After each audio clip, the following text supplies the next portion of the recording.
Good morning বন্ধুরা, কেমন আছো তোমরা সবাই? আশা করি ভালো আছো। আমিও খুব ভালো আছি। আজকের একটা ব্লগ হচ্ছে অন্যরকম। দেখো, হচ্ছে যেহেতু তোমার যোগা করে, তার জন্য যোগা প্র্যাকটিস করতে শুরু করে দিয়েছে সকালবেলায়। ও আমাকে বলছে, পিপি তুমি একটু ভিডিওগুলো করো, দেখে দাও।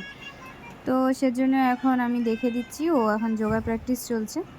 তো সমস্ত রকম কিছু মানে টুকটাক সব কিছু নলেজ রাখছে ও। দেখা যাক, তোমরা সবাই কমেন্টে জানিও কেমন হয়েছে ওর আসনগুলো। তো আমরা কি করব, সকাল টাইমটাতে বসেই ছিলাম, তখন বললাম তুমি এগুলো করো।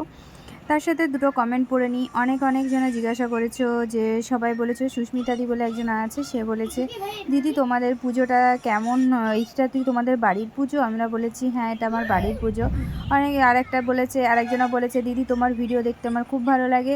থ্যাংক ইউ তাদেরকে, আমি সবাইকে বলি যারা যারা আমাকে ভালোবাসা দিয়েছো, যারা যারা আমাকে ভালোবাসো, এখনও পর্যন্ত ভালোবেসে যাচ্ছ, তাদেরকে বলবো যে তোমরা এভাবে পাশে থেকো, ভালোবাসা দিয়ে যেও, যেন আমি এগিয়ে যেতে পারি।